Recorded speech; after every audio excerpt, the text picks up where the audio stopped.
The planned road rule changes on the island have taken a slight delay. The date for implementation was set for the 1st of October. That was yesterday. The new police proposal for the road rule changes, similar to those in New Zealand in March of last year, was put forward to Cabinet and approved in July. Some of the areas of intersection that were meant to be upgraded in line with the proposed changes have yet to be completed, and the public awareness campaign has not been rolled out. Therefore, there has been an extension to the implementation date. Cabinet approval is being sought for a confirmation of the date when the changes will be Fundraising avenues in line with village show days have raised some concerns for village councils. Niue Police has been approached to monitor these types of fundraising efforts, as it is becoming noticeable that there are people who have taken advantage of village show days to sell major raffles using the village council brand. The Alofi North Village Council raised the issue last week. Niue Police says that permits given to village councils for village show days only applies to raffles to an amount of no more than $500. For any raffles that exceeds the $500 mark, they will be required to pay for a separate permit. There will also be instances where approval may be sought from the Minister for Niue Police. Niue Police are asking people to comply to avoid any complications. Niue Police will also be trying to find ways to crack down on other gambling or fundraising initiatives that are not in accordance with the department regulations. Work to build the Niue Makifu pastor's residence is now into its 7th week, and with the roofing going up today. Project manager and Makifu Ecclesia representative Charlie Tawaka says that this has been something they have wanted since the church and pastor's house were damaged during Cyclone Heta 8 years ago. Their first project was to rebuild the church, and that was completed in 2007. Now, 5 years later, years of planning and fundraising to get to this stage are finally paying off.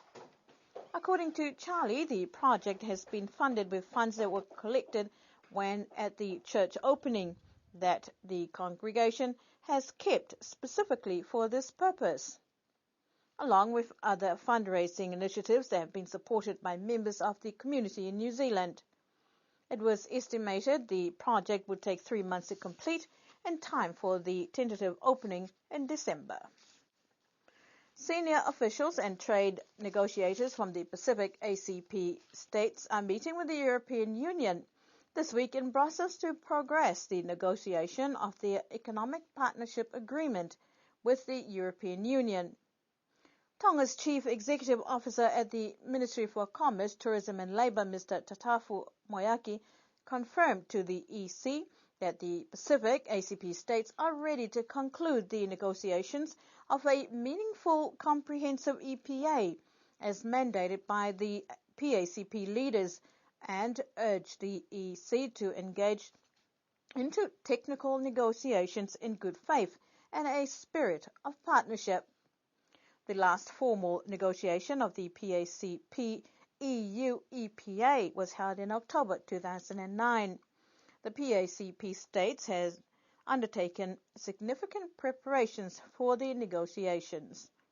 Mr. Moeaki said to demonstrate their commitment to the EPA process, all Pacific ACP states have submitted their revised draft conditional market access offers to the European Commission.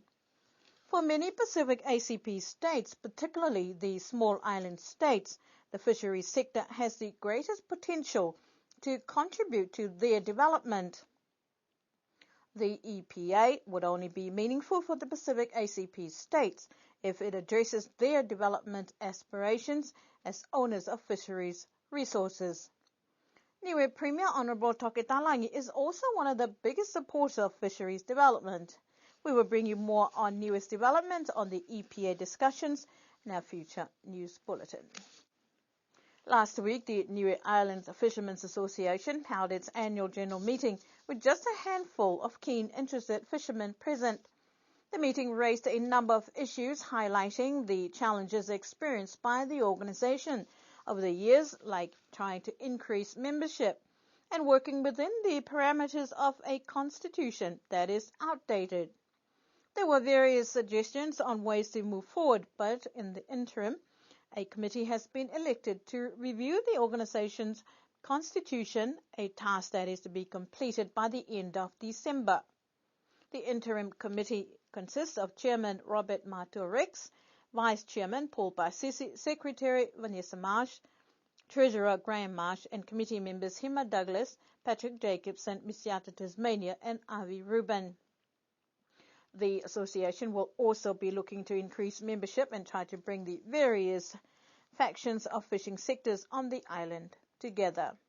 The hope that once the constitution has been reviewed, that will enable the organization to operate effectively, and a proper AGM will be held at a later date. To end our news bulletin for tonight, there was a sea of orange at Niue High School on Saturday, as many on the island flocked to the day, especially set aside to host the Alofi North Show Day. Alofi North did not disappoint again this year, with a slight change to one of the activities previously showcased at the Village Community Hall prior to the day. This year, the women's handcrafts and displays were showcased at the Niue High School Multipurpose Hall with an array of fantastic siwaiwai and many other handcrafts. Food were plentiful and so were the patrons. The day started off with the usual speeches before the entertainment. The theme, Resilience to Change, also invited patrons to interpret their own take of the theme. As with most show days, the activity most patrons wait for is the entertainment section that provided the most fantastic performance by the private school children of the village to some old favorites. Pearly shells from the ocean, shining in the sun, covering the shore. When I see them, my heart tells me that I love you more than all those little pearly shells. With the women's group performing some oldies but favorites.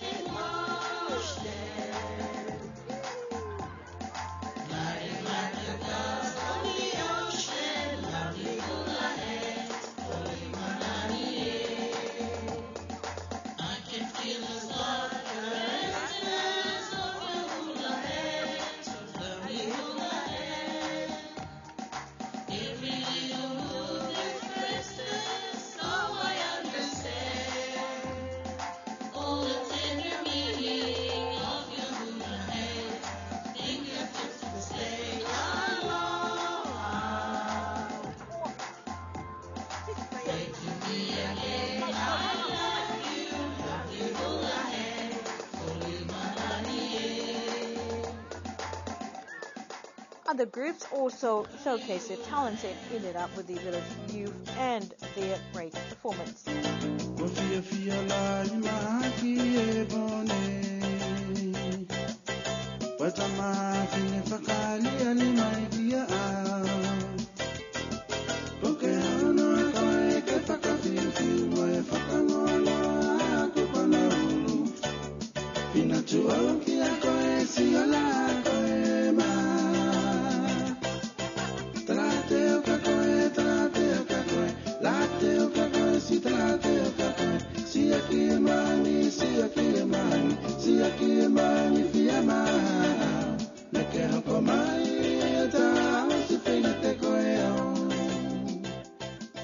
Alofi North Village Council and the people of the village would like to extend their great thanks to those who supported the day and those who attended the show.